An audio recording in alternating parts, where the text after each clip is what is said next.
All right. Hello and welcome everybody to this session on how new healthcare cuts and policies impact you. My name is Matt Shepard and I'm going to be the moderator today. As people pop in from the waiting room, I'll introduce our presenters and go over some details here. Presenting today are Center for Medicare Advocacy Managing Policy Attorney Kata Cortez and Center for Medicare Advocacy Litigation Director Ali Bers. And we have two special guests today. Edwin Park, Research Professor at the Georgetown University McCourt School of Public Policy's Center for Children and Families, and Carrie Cochran-McClain, Chief Policy Officer at the National Rural Health Association. We are supremely grateful to these two organizations and really appreciate Edwin and Carrie taking the time to join us today to examine the massive impacts that these recent changes are going to have on all of us. A little bit about the host organization, the Center for Medicare Advocacy. CMA is a national nonprofit law organization that works to advance access to comprehensive Medicare coverage, health equity, and quality health care for older people and people with disabilities by providing exceptional legal analysis, education, and advocacy. And all that's based on the experiences of the real people who contact the center every day. Before I hand things over to Kata to get us started in earnest, a little bit of Zoom housekeeping. As with any online presentation, your audio and your video connectivity is at the whim of the internet, but should anyone have any trouble watching or listening, everybody should receive a link to the recorded presentation in a follow-up email along with some other materials from the day. When watching, if you don't want to see empty boxes of presenters who aren't currently live on video, you can change your view in the view menu. If you want to see more faces and less slides, you can drag the little bar between the faces and the slides either direction. Your view is yours to play with, and the view settings are at the top of the Zoom window. For those who need closed captions, you probably already have them on because you wouldn't be able to hear me, but there's a closed caption button down at the bottom of the Zoom window. Also at the bottom, there's a little hand icon.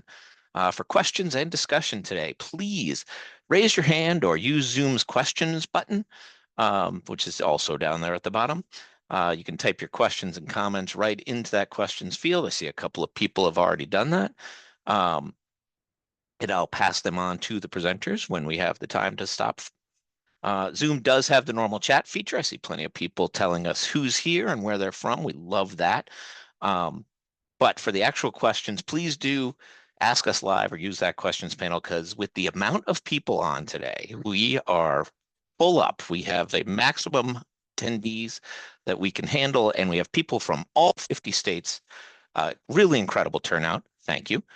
So given that, we will lose track of things in that chat. So I will, however, speaking of losing track of things in the chat, also be posting a link to today's slides in there in case the email that I sent earlier today somehow didn't make it to our attendees.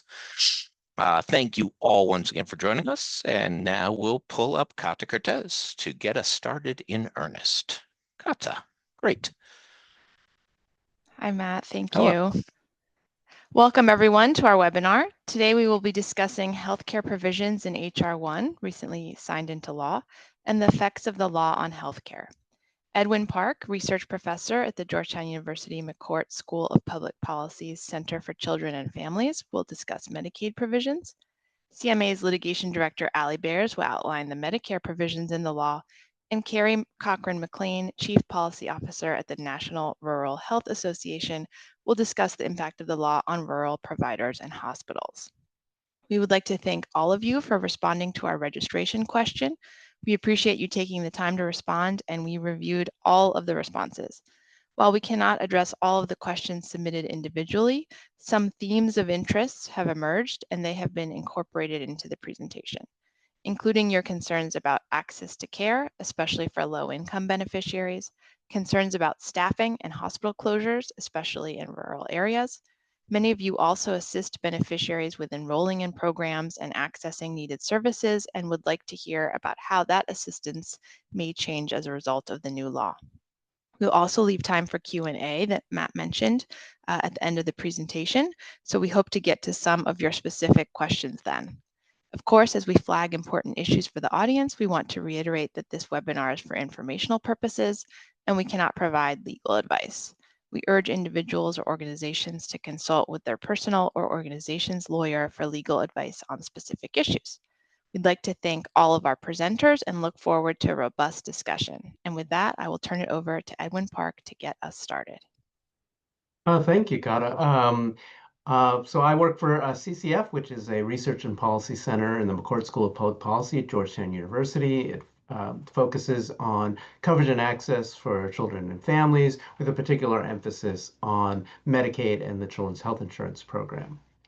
So I'll talk now about some of the key Medicaid and CHIP cuts in the final budget reconciliation law, HR 1.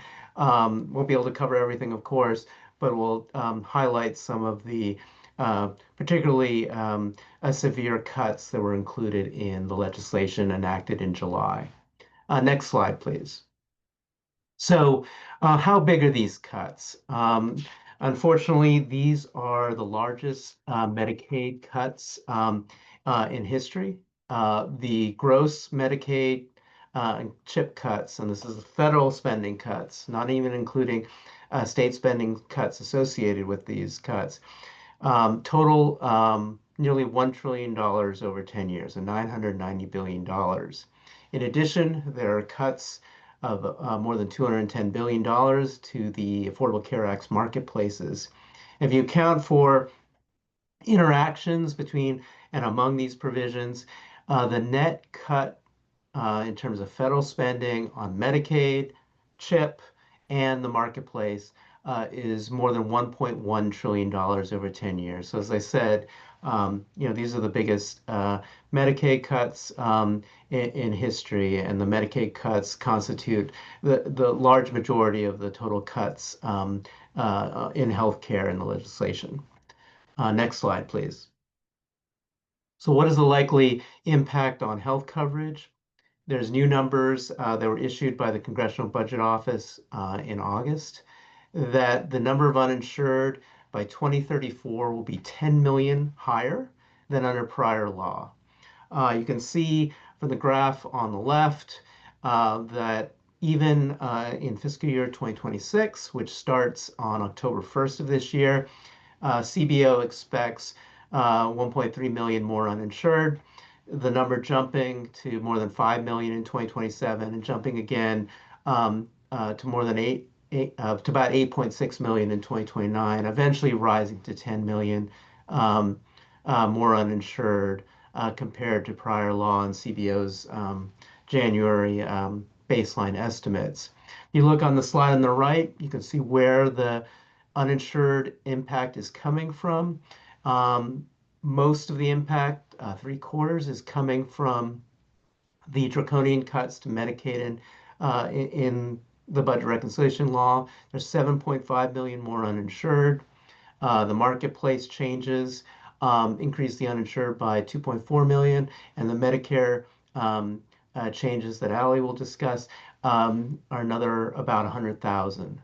This doesn't actually include the impact of the expiration of the enhanced subsidies to purchase marketplace coverage, which are scheduled to end on after December 31st of this year, which would increase the uninsured by another 4.2 million, as well as the full impact of some regulations finalized by the Trump administration. If you take into account those additional factors, the number of uninsured would be about 15 million more in 2034 compared to where we were before enactment of this legislation.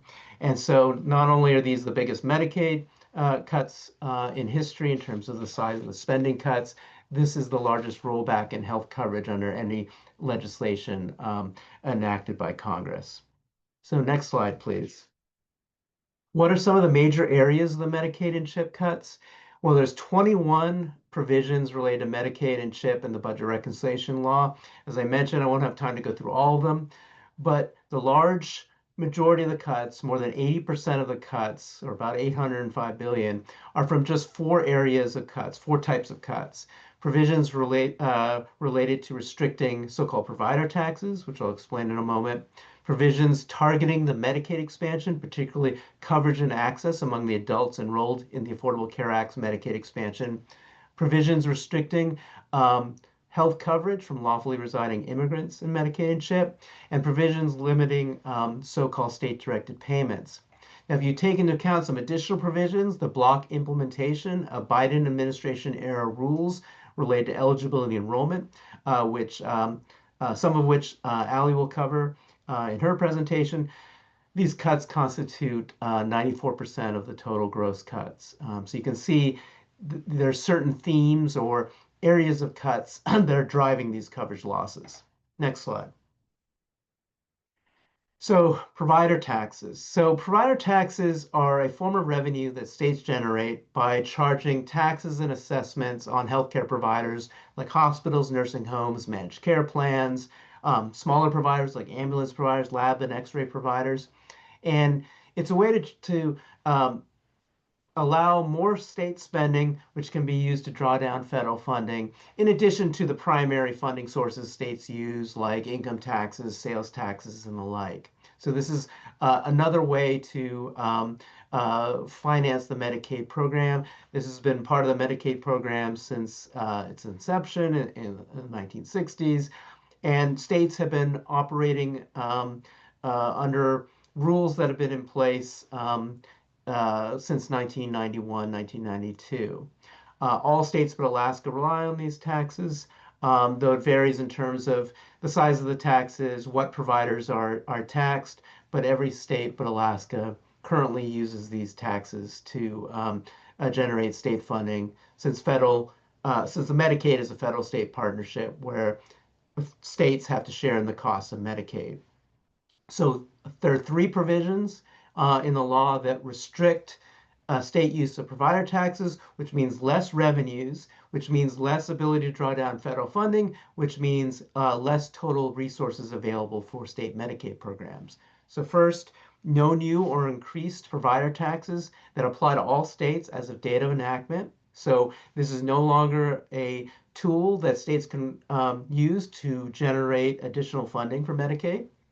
There's a prohibition of certain existing provider taxes called uniformity waiver taxes. These are primarily targeted at taxes on managed care plans, but depending on how the federal government implements this prohibition, it could affect more states and more taxes. But there's at least 7 states that are affected. The administration can provide a transition period of up to 3 years for some of these existing taxes, but it does mean that states are going to lose revenues that are produced by these taxes, and they'll have an inability to replace those revenues because they can't actually impose new taxes or increase other taxes on different providers as a replacement. Third, there's a reduction in the permissible size of existing provider taxes, though this only applies in expansion states as of fiscal year 2028, so October of 2027. There's a so-called safe harbor threshold, which is really the cap on the size of a tax that states can assess on hospitals and nursing homes and others, which is measured as a share of net patient revenues. Under prior law, that tax could be 6% of revenues, and just in expansion states, that cap will be reduced by 0.5 percentage point starting in fiscal year 2028, eventually reaching 3.5% in fiscal year 2032, which starts on October 1st of 2027. This is going to affect a number of states. There's at least 18 states that have taxes on hospitals that are above that 3.5% threshold. So when they're going to be affected will, vary by state. But some states have particularly used taxes on hospitals and increases on hospitals that are above this 3.5% range to finance the Medicaid expansion. So this really puts a target on the ability of states to finance their Medicaid programs overall, but also in particular the Medicaid expansion. And that was an explicit purpose of this restriction. And you can see here, this is about $225 billion over 10 years in spending cuts. Next slide, please. So there are also a number of provisions specifically targeting the Medicaid expansion, most notably a mandatory work requirement in all states that have the Medicaid expansion. This would apply to expansion adults ages 19 to 64, includes parents with kids who are older than age 13. It's required upon both application that you satisfy this work requirement and during enrollment. So you actually have to satisfy it before you can be approved to enroll in Medicaid through the application process. There are many mandatory exceptions that states have to provide, including for those for people who are medically frail or have special health care needs. But we know that the difficulty of both reporting work but also obtaining exemptions from which an individual may be eligible for results in a lot of people who should stay enrolled in the Medicaid program ending up being disenrolled. This provision alone will increase the uninsured by 5.3 million. So the Medicaid and CHIP provisions are about 7.5 million. This is 5.3 million by 2034. There's some additional restrictions on expansion adults, more frequent eligibility redeterminations going from 12 months to 6 months. For those who are enrolled in the expansion, this takes effect at the same time the work requirements, which is January 1st, 2027. There's also increases in mandatory cost sharing for many services, again, just for expansion adults. The cost sharing can be up to $35. And in addition, for the first time, states would be able to permit providers to deny service for failure of individuals to be able to pay that cost sharing. This is almost $400 billion over 10 years in spending cuts just from these three provisions, but work requirements is the vast majority of those cuts, more than $325 billion just from the work reporting requirements. Next slide, please. Then there are also restrictions to many lawfully present immigrants. So starting October 1st of next year, October 1st, 2026, refugees, people granted asylum, victims of human trafficking, domestic violence, those who received special immigration visas, including people who assisted the United States in Afghanistan and Iraq, those who've been paroled into the U.S. For humanitarian reasons, including those from Ukraine and other nations, would no longer be eligible for Medicaid. The exceptions of those who essentially have green cards admitted for permanent residents, certain Cuban and Haitian immigrants, and those from certain Pacific nations will continue to be eligible. Kids, pregnant people could be remain eligible if a state has adopted the so-called IKEA option, which is an option states have had since 2009 to provide coverage to certain lawfully lawfully present immigrant kids and pregnant women. There are also cuts to the federal matching rate for emergency Medicaid payments. These are payments to hospitals and other providers for those who would otherwise be eligible but for immigration status. Again, this just applies in the expansion states, and so this is a cost shift to individuals, to expansion states only. But the elimination of eligibility for lawfully present immigrants is in all states. This is about $34 billion over 10 years in spending cuts. Next slide, please. There are also limits to state-directed payments. These are supplemental payments to hospitals, nursing homes, and other providers via Medicaid managed care. It's intended to improve access, increase provider participation, help safety net providers bottom line, including those in rural areas.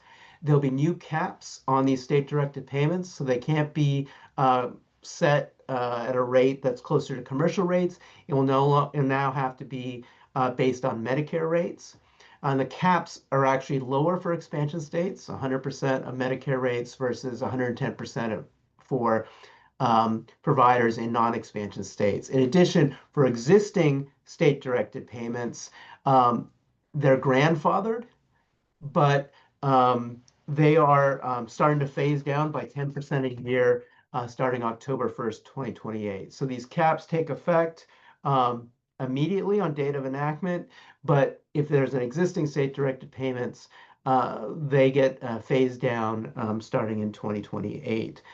This is a cut of $149 billion over 10 years. Next slide. Just mention one other notable cut. There's a curtailing of retroactive eligibility. So when you apply, you can get retroactive eligibility under prior law for up to 90 days before application, before you're out. That retroactive eligibility, which is often critical for people who have unexpected institutional costs, you go in the hospital, you go into a nursing home because of a unexpected catastrophic event like a car accident or stroke, that retroactive eligibility is now lowered to 90 days. I said from 90 days to 60 days. But for expansion individuals, it's even more restricted. It's just the 30 days. So this could result in higher medical debt for those experiencing these catastrophic events, as well as providers who may face higher uncompensated care costs as Medicaid wouldn't be providing this retroactive eligibility. And sometimes families find it very difficult to get approved for Medicaid, to put together the information they need to submit a successful application because of the suddenness and the need to show a need for long-term services and supports. This is a smaller cut, about $4 billion over 10 years, but certainly highly concerning. Next slide. Just here's some resources with our sister organization, the Center for Health Insurance Reforms, CHEER. CCF and CHEER have a very comprehensive explainer of health provisions of the budget reconciliation law, and our website includes blogs and other materials that examine the impact of these cuts and how these cuts would affect states and individuals who rely on the Medicaid program today. So next slide. Here's my information for contacts, but I will stop and turn it back over to Kata. Thanks, Edwin, and I'll turn it over to Allie to begin her presentation on Medicare provisions in the law.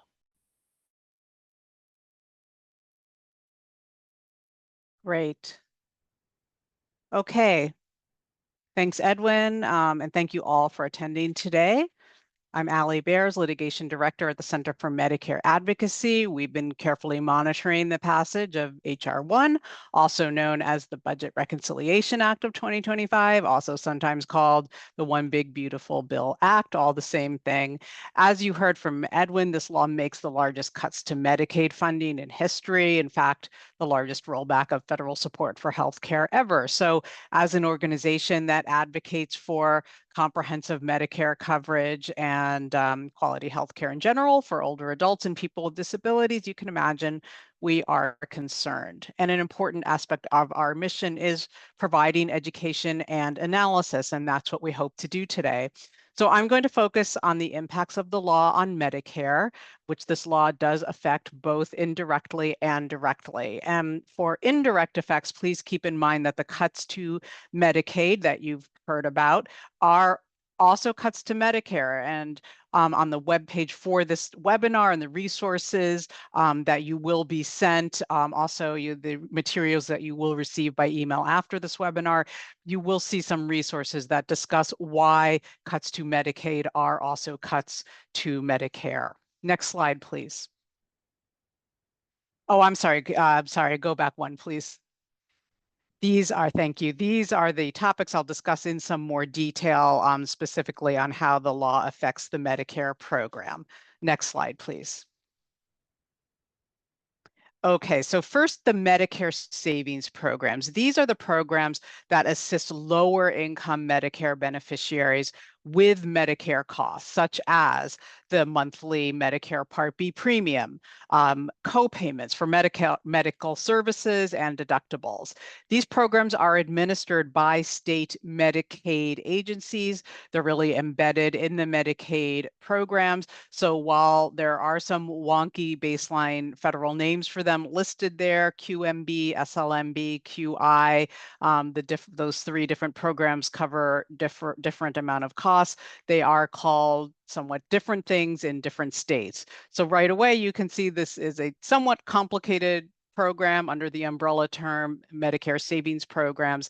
And there have historically been a lot of barriers to enrollment for people. It's been a burdensome application process.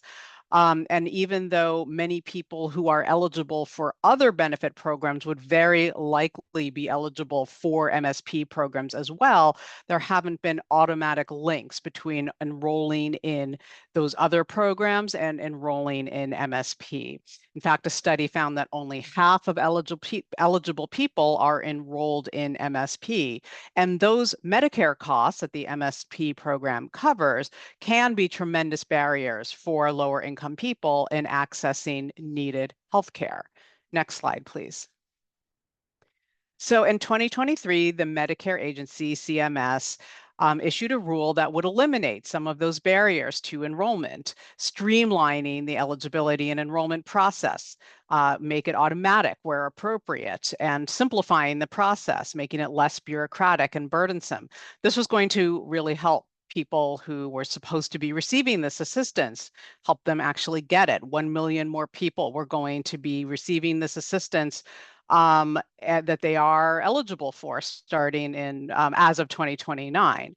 HR 1 unfortunately has imposed a ban on implementing that rule until 2035. And the CBO has estimated this will save $66 billion over 10 years. Those, quote, savings will come from beneficiaries who are eligible for assistance from MSP programs not getting that assistance. That's, I believe, somewhere over 1 million people that they're estimating. So this is essentially keeping the bureaucratic and difficult processes in place for another 10 years. This is where I'd like to make a big shout out to all the SHIP counselors out there, state health insurance assistance program counselors, and I know other folks who work at the area agencies on aging and other organizations that help older adults. Every state has a SHIP program that provides free unbiased assistance to Medicare beneficiaries. They've been helping people enroll in MSPs for years. Your assistance is even more critical now than ever, and thank you for keeping up that work that you have been doing and will be doing. Without this rule going into effect, your work is even more critical. If you need help from a SHIP, you can find your local SHIP through the website shiphelp.org. Next slide, please. As Edwin mentioned in the Medicaid program, there are also effects on immigrants in Medicare. So lawfully present immigrants will no longer be eligible for Medicare unless they belong to 3 very specific immigrant categories. It's similar to the ones that Edwin mentioned. They're listed here: lawfully permanent residents, that is green card holders, Cuban or Haitian entrants. My understanding is that that covers Cubans and Haitians who came under a family reunification program, and the so-called COFRA migrants who came from 3 Pacific nations under a specific agreement called the Compacts of Free Association. Next slide, please. So outside of those categories, all other legal, lawfully present immigrants lose their Medicare eligibility. This took effect immediately as of July 4th, 2025, the day the law was signed for new Medicare enrollees, and current enrollees will be terminated in January 2027. They'll be notified in July 2026, terminated January 2027. CBO has stated it thinks 100,000 people will lose Medicare under this provision. Next slide, please. So this is part of a broader and ongoing assault on immigrants' health care, and we think it's worth noting that this is the first time in the program's history that Medicare coverage has been stripped from an entire category of eligible individuals. It's also the first time Social Security eligibility has been decoupled from Medicare eligibility. It will cause many older and disabled immigrants to become uninsured, because HR 1, as you heard from Edwin, also excludes the same categories of immigrants from other categories of health coverage. So as you heard, and the same effect will happen to Medicare, people with temporary protected status, asylees, refugees, survivors of domestic violence, human trafficking. These same groups will be affected in the Medicare program as well. And because they are excluded from other forms of health coverage under the same law, the worry is that they will not be able to find healthcare coverage unless they can have some sort of private coverage or pay full cost. We at the center are concerned. We are interested in hearing about people who are or think they are or may be affected by these new Medicare provisions affecting immigrants. Please let us know if you hear of individuals who are affected. And this provision of the law will not only harm individuals who are lawfully present immigrants, but also families and communities. Many older immigrants serve in caregiving roles or jobs. If they lose their Medicare health coverage, they lose not only their financial and health security, but they may not be able to remain healthy for their own families or the people they provide care to, many of whom are US citizens and some of whom are receiving care in nursing facilities or at home. So this is a real step backwards in many ways. And again, these are people who paid into the system, worked, paid taxes into the Social Security and Medicare system, and now will be not eligible. Next slide, please. Okay, I can't do this topic the justice that my colleague Toby Edelman could, but we do know that the quality of long-term care and health outcomes in those long-term care facilities depends very heavily on staffing, and more specifically on the presence of nurses and nurse aides. The higher the number of nurse and nurse aide care hours per resident, the better the health outcomes. Last year, the Medicare agency finalized a long overdue historic rule setting minimum staffing rules nationwide. It was going to save around 13,000 lives per year. HR 1 blocked the implementation of that rule for a long time. So nursing home residents will have to wait almost a decade to reap the benefits of it. It's obviously very concerning and frankly dangerous for people who rely on properly staffed nursing homes for their care. Next slide, please. HR 1 has also rolled back Medicare's authority to negotiate lower prescription drug costs. This is a power that Medicare got only a few years ago with the Inflation Reduction Act that was in 2022. Some of the first lower negotiated prices that came from that law are set to take effect next year. I won't go into too much detail here, but HR 1 has placed restrictions on the types of drugs that can be negotiated. And the Wall Street Journal recently pointed out that even the CBO, that's the Congressional Budget Office, may have omitted some important factors in its estimates of how much these changes will cost the Medicare program. Next slide, please. There's also a sequestration issue that could take effect next year unless Congress acts. So by law, any legislation that significantly increases the federal deficit has to result in an automatic cut to budgetary resources elsewhere. It's sometimes referred to as pay-go. You also may hear the word sequestration. So unless Congress takes action, there will be an automatic $500 billion cut in Medicare starting in 2026. Now, we do expect Congress to act to waive the cuts. It has done so before, but this is just clearly not a good situation for Congress to be in, where we have to go right to the brink of required multi-billion-dollar cuts due to this kind of blowing up of the deficit. Next slide, please. With all that depressing news, I just did want to address what actions people can take. First of all, please do share your stories, connect with advocates, use the resources we and others have provided to learn what these policy changes are. The webpage for this webinar and these resources that will be sent to you by email lists many resources with detailed explanations about timelines for implementation. Different provisions take place at different times for this law, and about the implementation of these policy changes. And some of them suggest ways to share your stories and to advocate. As for minimizing harm, there are opportunities to advocate on the local and state level. Organizations that serve Medicare and Medicaid beneficiaries make sure people are aware. States can have a role, especially on the Medicaid implementation side, since there are different options. There are some options in terms of how things are implemented, like those work requirements.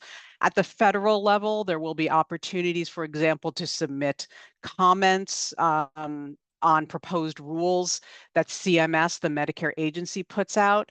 Those comments become part of the administrative record, which has to be taken into account and is sometimes later used in litigation.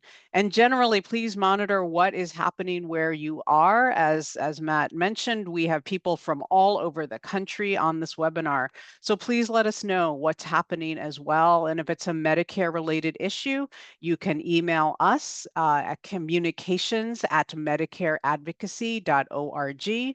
And that email, I believe, is also included, I think, on the last slide on this webinar. So thank you very much. And I will turn it back over to Kata. Thank you, Allie. And I'll turn it over to Carrie to get us started on the impact on rural health. And you are muted, Carrie. I am muted. Hi, everybody. I'll try that again. I'm Carrie Cochran-McClain. I'm the Chief Policy at the National Rural Health Association. So if you go to the next slide. For those of you who don't know NRHA, we are a nonprofit, nonpartisan, membership-based organization. And our mission really is to provide leadership on rural health issues at the national and increasingly state level.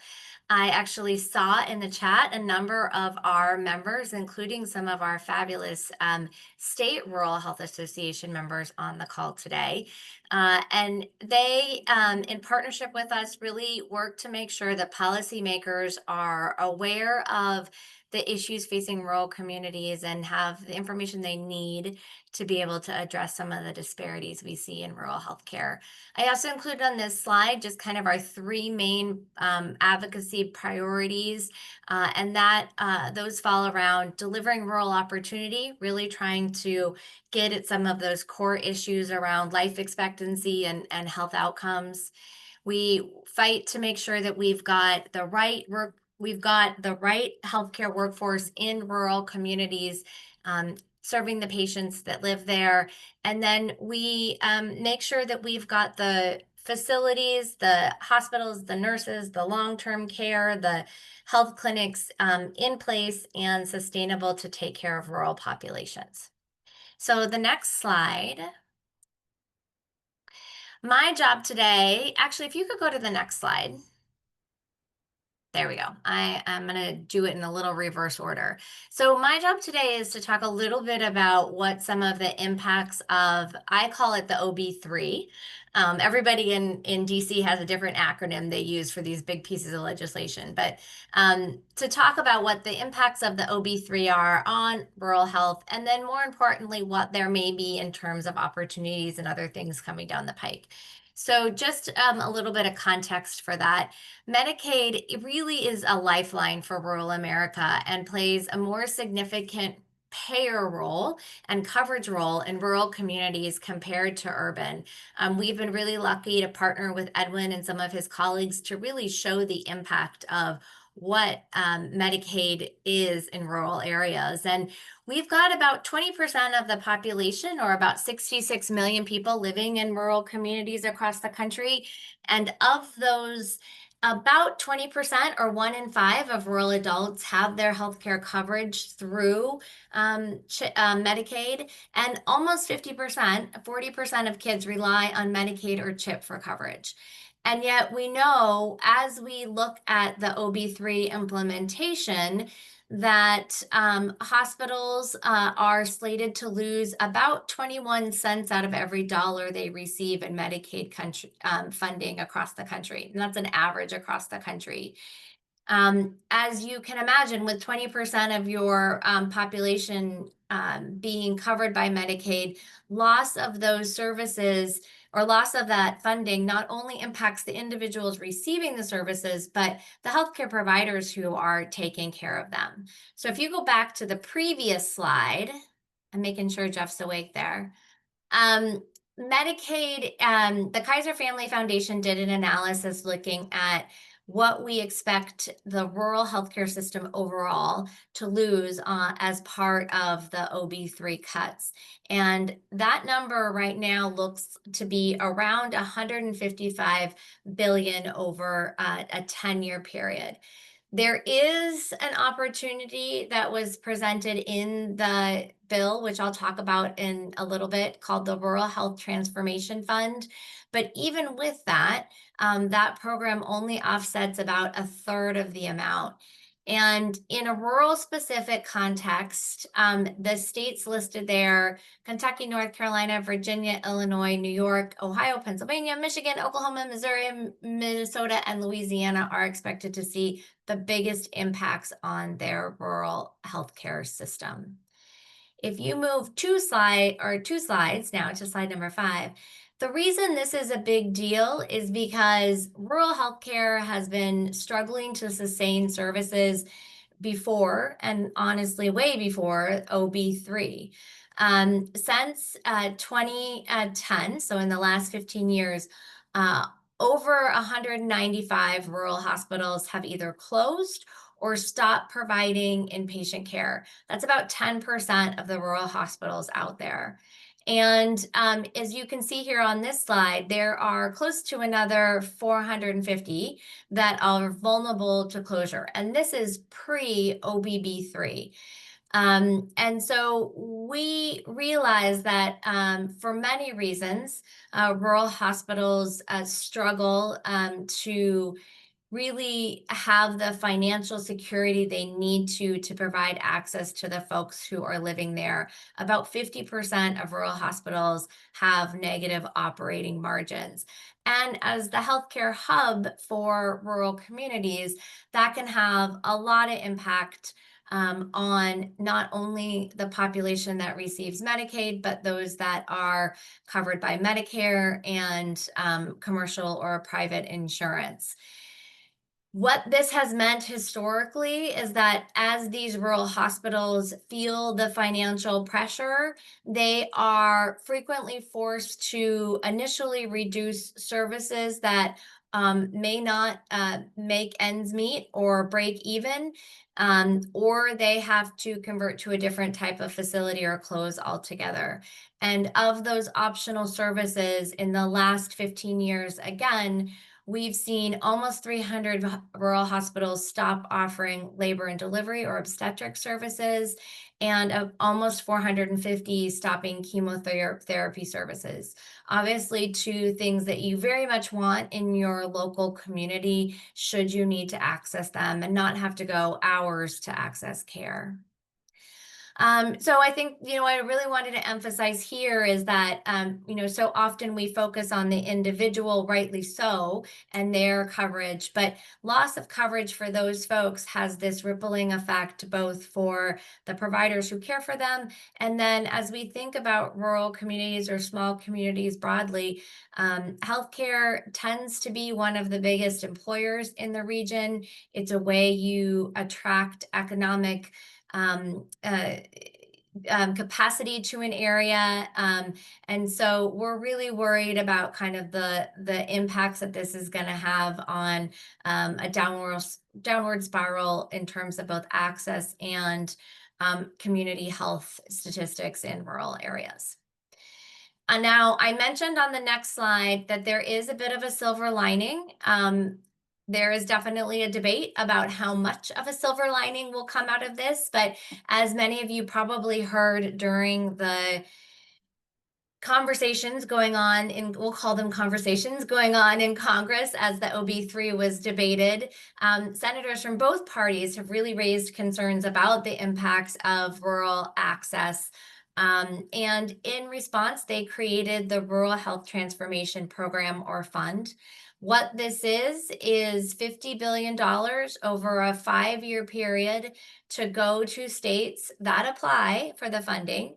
And that funding will be eligible or available starting in, it says FY 2026, which is October 1st of this year, really January of 2026, for 5 years through the fall of 2030.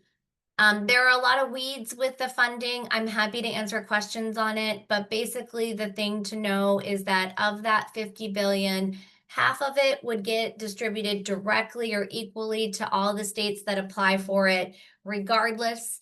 And half of it will be distributed based on to states based on CMS's discretion. In order to get that funding, states have to submit an application that has a detailed rural health transformation plan. And the statute requires all of this to be done in terms of the application cycle by the end of this calendar year. So for any of you who have worked with federal programs before, to develop from scratch a program, to have applicants have robust proposals for transformation, to have those proposals reviewed and awarded by the end of this calendar year in the next 3 months, is a pretty rapid time frame. So we are trying to raise awareness so this is on people's radars and they're engaging as possible. So my last slide here just gives a little bit, if you go to the next slide, just a little bit more detail on it.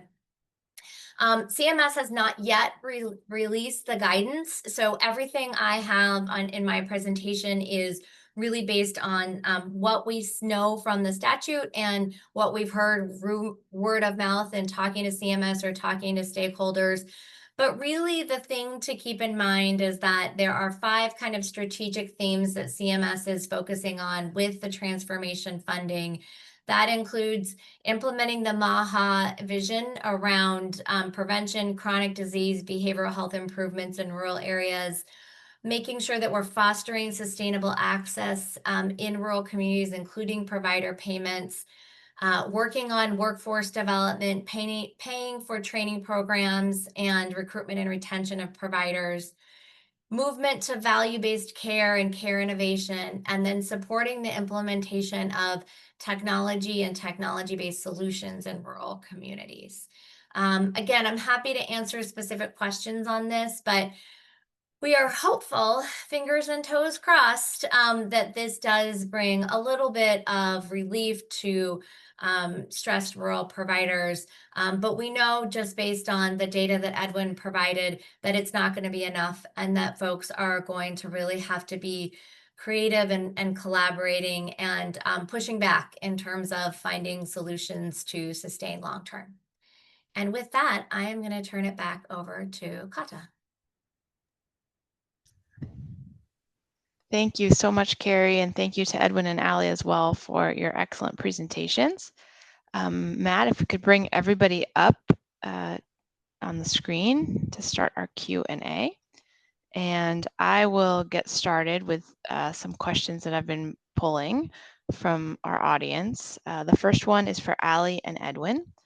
Ali, several questions came in about how to communicate the new healthcare policies along with the usual changes and costs during Medicare annual open enrollment this fall to Medicare beneficiary population that's very concerned about how the new law will affect Medicare plans. And then for Edwin, the variation on that is as it relates to advice for those assisting beneficiaries with enrollment in Medicaid. So we'll start with Ali. Okay, well, I think, one piece of good news here is that generally speaking, in terms of open enrollment, there's not too much different in terms of Medicare. I'm not talking about ACA plans. I'm not talking about Medicaid. I'm talking about just Medicare. there shouldn't be too much different. I'm leaving, and I'm also leaving out MSP programs for now, which is sort of on the Medicaid side of things. And one thing I just sort of want to emphasize is, one of the reasons we want to do this webinar and make sure people are educated is we don't want to see the sort of chilling effect where people become so worried and sort of hear about so many cuts that they think things might apply to them that don't. So in praise of the CHIP counselors who are out there and others who help folks enroll, we want to make sure that people do have accurate information and that people still know that, do your usual comparison of plans. Enroll, make sure you do enroll now.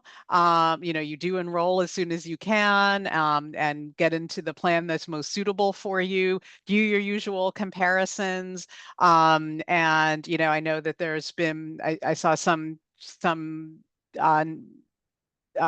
discussion in the chat about Medicare Advantage versus Original. Do all those comparisons, and get into the best situation that you can. I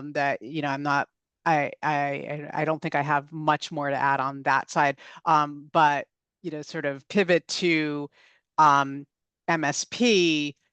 Really do screen people for that and make sure that they are getting into those programs if they are eligible. And that's probably a good segue to Edwin on the Medicaid side. Yeah, on the Medicaid side, I think one of the most important things that I hope all of you can communicate is that the Medicaid cuts, have varying effective dates and when they get implemented, but the Medicaid cuts, in large part, outside of financing, don't take effect for some time. So those immigrant restrictions I mentioned, it's October 1st of next year. Work requirements is not till January 1st, 2027. But there is great fear among a lot of Medicaid enrollees, so individuals and families who are on the program, that they're losing their Medicaid today. And being able to explain, what are the actual cuts and when they take effect is critical. And I think for the cuts as they take effect, starting to prepare and educate individuals, families about, how, for example, to satisfy the work requirements, who's subject to it, and most importantly, how one can obtain exemptions. A lot of this, will take time for states to figure out the processes, how is it going to work, how you can obtain exemptions, how are you going to report work. But it's going to be a huge amount of red tape, confusion, chaos, that's going to result in a lot of people losing coverage. And so, trying to plan for that as states are really going to have to start making decisions very soon, because they're going to have to, work with vendors on revamping their Medicaid eligibility systems as soon as possible. And so they're going to be making policy decisions that could have real life impact, once these requirements are implemented. Thank you, Allie and Edwin. The next question is for Carrie and Edwin. There were a few people who were asking about patients' access to skilled rehab, for example, and how that will be affected by the changes in the laws, and how changes to reimbursement will affect quality of care, access to care, and then also from the provider perspective, therapist and provider quality of life, and also just staffing more generally. So we can start with Carrie and then Edwin as well. I was jotting down those different areas. So I'll start, and Edwin, you wrap around, okay? So I think in terms of reimbursement, TBD, right? Nothing in the statute directly changed how, or the reimbursement rates. I shouldn't say how. I should say the reimbursement rates that providers will receive. However, as we look to kind of the pieces that Edwin talked about, where states are losing some of the tools that they had for both collecting revenue through provider taxes, as well as how they use state-directed payments, we do anticipate reimbursements for rural providers to get modified in various states. And we don't know yet what that's going to look like, but we do anticipate changes there. And then as I mentioned, on top of that, so you've got the reimbursement rate side of it, and then you've got the issue of individuals who are losing their coverage. And in many of our rural communities, regardless of whether you have coverage or not, our providers are safety net providers, so they're going to be taking care of those individuals either as cash payers or uncompensated care or reduced care. And so we anticipate providers feeling a crunch there, as well as they have fewer people with coverage and more uninsured coming into their facilities. So that to me is kind of the crux of what we're looking at in terms of reimbursement. And I've already lost the other two questions. So Edwin, if you remember them, go for it. Yeah, I mean, there's nothing, for example, specific to rehab facilities, but the ability of states to finance their Medicaid programs is going to be undermined by these restrictions on state use of provider taxes. They're going to have less revenues, less resources on the table to finance their Medicaid programs. And as we've seen, in Medicaid, when there's a recession and budget cuts are needed, provider rates are often first on the table. I think also that there's research showing from analysts at George Washington Universities that home and community-based services are often top of the list for cuts in terms of both benefits, but also payments to those HCBS providers that serve those with long-term service and support needs. So, there's all sort of, even if there's not explicit provisions related to a particular provider, a particular benefit, though there are some provisions that are very narrowly targeted. The sort of big picture is that it puts a lot of great pressure on states to cut their Medicaid programs. If they're not able to find other revenues, they're not able to cut other parts of their budget, including K through 12 education, they're going to have to cut their Medicaid programs, and optional benefits, which includes HCBS services and provider rates, are often, unfortunately, first on the list. Thank you both. Ali, a question for you that was in the chat is, will the immigrants who are no longer eligible for Medicare to access their Medicare once they are normally would be eligible, will they still have to pay into Medicare during their working years? Yeah, I did try to type an answer to that in the Q&A. Basically, so far as we know for now, yes, we haven't seen or heard or know of any exemptions from payroll taxes for either the employer or the employee in this situation. Thank you, Ali. And then a question for all of you. Several folks were questioning and wondering if these changes could be reversed, what that would take to get these changes to be reversed, and what that process would look like. And so, all of you can have a turn answering that one, and hopefully you can infuse a little bit of hope into the conversation here. Well, I'll jump in. I might be the only official lobbyist on as a speaker, but who knows? Don't hate me because I'm a lobbyist. I promise we do good work. I think they can be reversed, right? As Edwin was saying, some of this goes into effect immediately or in 2026. Some of it will go into effect in the beginning of the year in 2027. So there is time to modify some of the proposals or the policies before implementation. But I think it really is going to take folks raising their voices and talking about what's happening locally as this is rolling out, and working with their policymakers on that. Some of the bigger pieces are like work requirements are effective post midterm elections. So if we do see a big shift in Congress, in theory, Congress could take action to delay some of this, but it's hard to get Congress to do much of anything. I think I can say that as a lobbyist. So it's going to take a big push to make sure that this stays on people's radar. Ali and Edwin and Kata, you might have something else to add, more insightful. I'll just mention that I think that's building on what Carrie just said. I think it's critical to ensure there's accountability, that there may be decisions that states make that are required, basically imposed on them by this law. But many of these provisions were designed as a way to shift both cost and but also responsibility to states, so that states, governors, state legislators are the ones who are blamed for the Medicaid cuts that are directly going to affect people's lives. But it is the result of the provisions of this legislation once they're implemented.